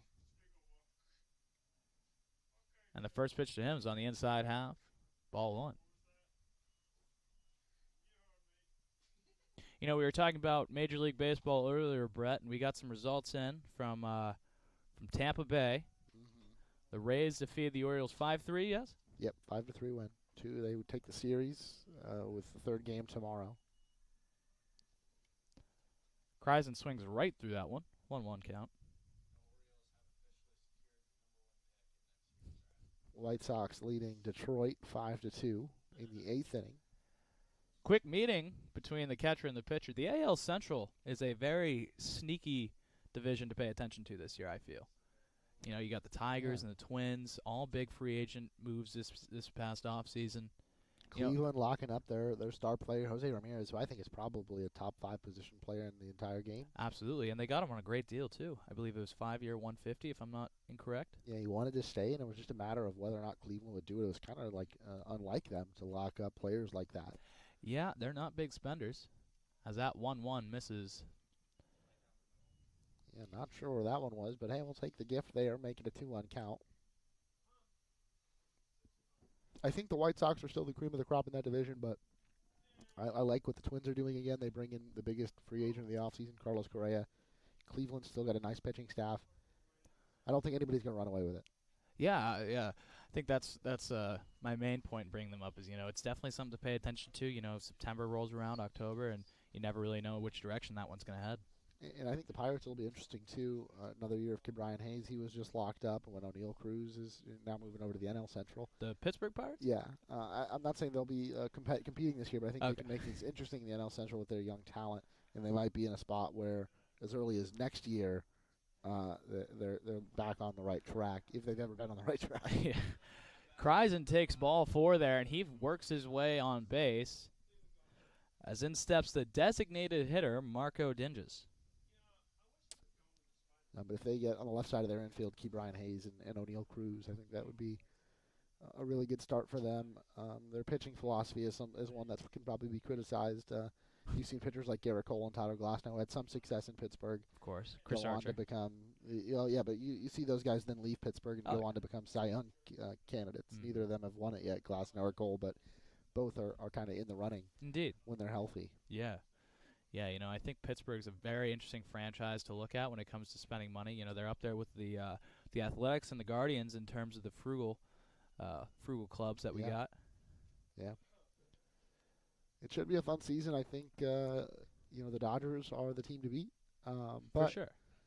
Last year you saw them lose in the NLCS. You see Atlanta go on to win the World Series. Anything could happen. And, absolutely. We get to see it play it out in real time. That pitch misses down low. Looks like they might be making a move here. Yeah, we'll have to here with another pitching mound visit, I think, but I don't know. I don't see anyone up Actually, in the bullpen. Since the last visit was just the catcher going out there, this is the first official mound visit, so they don't have to pull him here. I don't see anyone in that bullpen, so I believe it's probably just a talk reminding him to stay on top of his pitches, follow through, the usual. Yeah, at this point, again, both pitchers, hopefully this game wraps up the next half inning, but if you were to see extra innings right now, depending on how we get there, you could still see a scenario in which these pitchers stay in the game after the 7th. I know Coach Mack has not a rule, but a general philosophy that he doesn't want any of these guys to get over 100 pitches, really at any point in the course of the season, although there are exemptions to that. If a guy is feeling really good, how many up-downs he's had, how efficient he's been that specific day.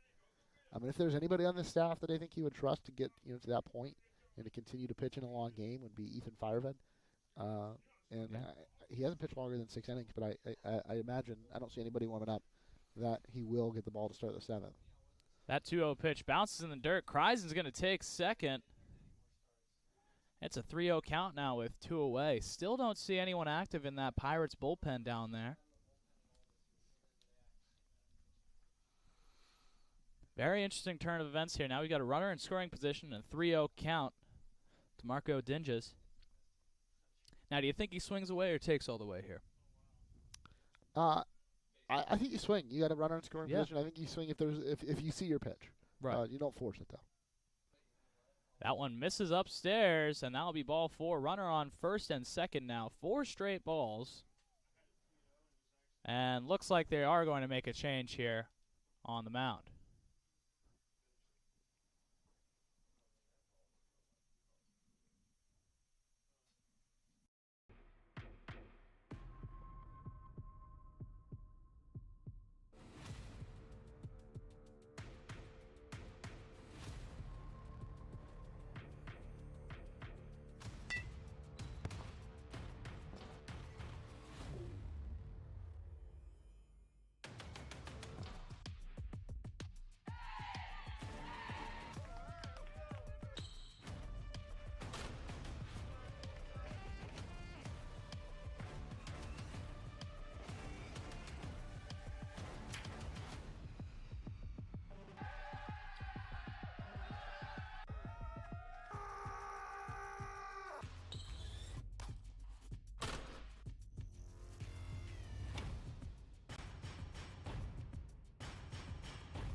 And we're back. It seems that the Pirates are going with a bit of a double switch here, so to speak.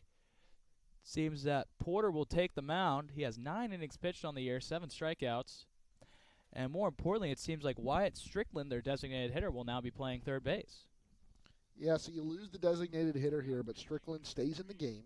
He is in the hole coming up in the bottom of the 7th. Porter moves from shortstop to the pitcher's mound, so he keeps his spot in the lineup at the 2 spot. Danny Enzel moves from third to short. So really nothing changes. You're already comfortable with Cooper Porter in the lineup. You're hitting him second.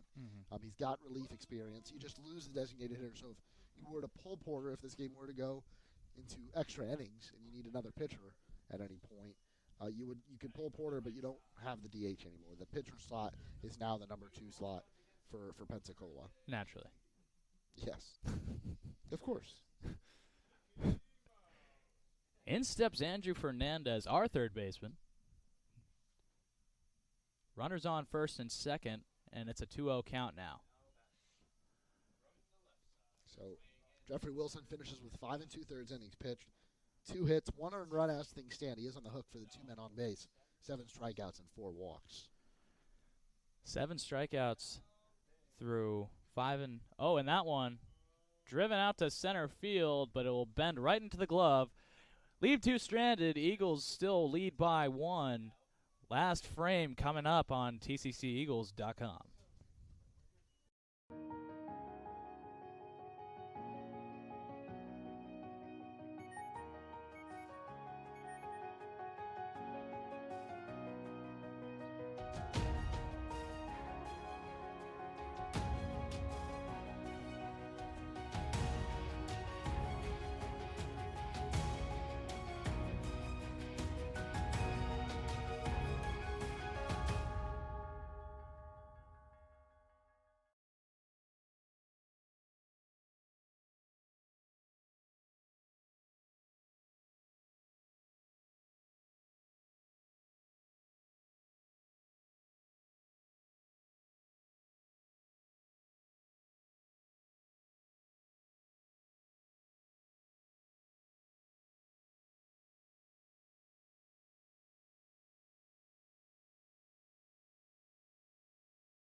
Last frame here. Ethan Firevet's still on the mound in this doubleheader. I'm going to kick it back over to my broadcast partner, Brett Rutherford, for the final frame. Yeah, hopefully this is the final frame. The Eagles have a 1-run lead on 2 hits. They have drawn 4 walks, and they forced the starter, Jeffrey Wilson, out there in the bottom of the 6th with Ethan Kreisen and Marco Dingus drawing 2 consecutive walks before Fernandez lined out to the center fielder, and now it'll be Matt Abshire, the catcher, stepping in to face Firevet here in the 7th inning. First pitch to him misses low.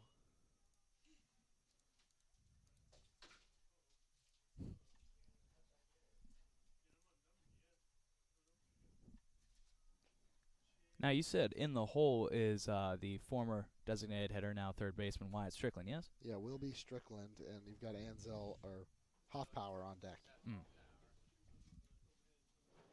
Really need Firevet to close this one out here. It would be huge for him. Really great statement performance here. This one sent into left field. McClendon moving back on it, and it's going to make a great catch sliding into the warning track. Harper McClendon, a web gem out in left field to get us started here in the 7th inning. He had a lot of ground to cover there. Slides back and makes an incredible basket catch, teardrop catch over the shoulder, whatever you want to call that. A little bit of a Willie Mays right there. It's a great play. And what would have been the tying run, it could have been a triple there. You could have put the tying run on third base if McClendon, if that had gone off his glove or if he hadn't gotten there. But just an incredible play to get the 7th inning started. What a catch. Hank Aaron, Willie Mays type catch right over the shoulder, tracked it all the way. Beautiful play out there by Mr. McClendon. Keep this game in check. Yeah, very well struck by Matt Abshire. He's honestly, I'll say it, unlucky to not have extra bases there. But huge for the Eagles. Zeph Hoffpower now at the plate. He is 1 for 2. He singled back in the second. Count is 1-0 to him. Sends this one high into the sky. Second baseman Cruz and Gwynn now in shallow right field, and it pops out of Gwynn's glove. So you had the great play in left, and then a mistake from Brett Gwynn there, and the tying run has reached here in the top of the 7th. There was a high pop-up. The wind, we know, is moving. You had Cruz and Gwynn kind of converging on it, and it goes into the glove of Gwynn and ultimately out of the glove. And that makes things really interesting here. Runner on first, 1 away in the 7th inning. Tying run at first, go-ahead run at the plate, and it's Wyatt Strickland. Mr. Holliday has informed me that we are 2 outs away from pitchers having their own BP session. Oh, you get the shutout and you get the BP session. So a lot on the line here, more than just winning a conference. Oh, game, absolutely, of course. Moving into a playoff spot. No. Pitchers BP here. That's what we're. That's really what we're about. talking about. Yeah. As a former pitcher, I think that's what I'd be more pumped for too. It's 0-1 to Strickland, and with the 1 out recorded by McClendon, this is now the longest outing for Ethan Fireved in terms of outs recorded. The longest before that was 6 innings, and he gets a cut and a miss from Strickland there. Count now 0-2. He has a few different 6-inning outings. He went 6 against State College of Florida, against Chipola, and again against Northwest Florida. Now looking for a 7-inning complete game shutout would be his 8th win of the season. Like I was saying earlier, huge statement win for Fireved right here, showing that he can stretch the distance, really dominate through 7. Huge stuff. Cut and a miss there from Wyatt Strickland. 1 out away from what would be a huge conference win to get this doubleheader off to a great start today here at Eagle Field. The batter stepping in now, Diego Clariot. He is 0 for 2, struck out back in the 5th inning on 3 pitches. I remember Fireved really using both the fastball and the curveball to retire him a couple innings ago. And now he's down. Now Pensacola State down to their last out. The tying run still on first base after that error from Brett Gwynn. That's Zeph Hoffpower. Fireved delivers, grounder. Gwynn out to field it. Fireved moving over to first. The flip over to him, a race to the bag, and he is out at first. Eagles win. A 1-0 game and a complete game shutout from their ace, Ethan Fireved. He moves to 8-2 on the season, the first complete game shutout of his career with the Eagles, and they move to 28-12 on the season and 9-6 in conference play. While we await on the results from Chipola and Northwest, they are alone in second place in the Panhandle Conference and a half game out of first place. With 9 games to go, we will have that game 2 coming up in just a little bit. But first, Andrew, I know you're heading out here. You won't be on the call for game 2. What an incredible I mean, what a great game here today. Really dominant from Fireved all day. And, obviously we weren't lighting it up at the dish, but we did what we had to do to win. Absolutely massive Eagles win here today. Send the Pirates off into their locker room here between innings to let it sink in. Fireved just dominated them, and great stuff all day today by the Eagles. Hopefully they can carry it into game 2. Unfortunately, you are right. I must depart. It has been a pleasure as always, my friend. Yeah, this was a lot of fun. A 1-0 win. There's still one more big game to go. Absolutely. You get this first win today. You've now taken 3 of 3 from Pensacola State this week. But if the results go your way, you could find yourself in first place in the Panhandle Conference, leaving today, going into Monday's game against Chipola, and that would be huge. The bats didn't come alive, but it didn't matter because Ethan Fireved was maybe the sharpest he's been all season. So that's going to do it here for Game 1 at Eagle Field. Stay right there. We'll have a news stream up with Game 2 in about 30 minutes when that thing gets started. For Andrew Larkin and for our broadcast engineer, Noah Hapner, I'm Brett Rutherford, and this was another edition of TCC Baseball live on TCCEagles.com.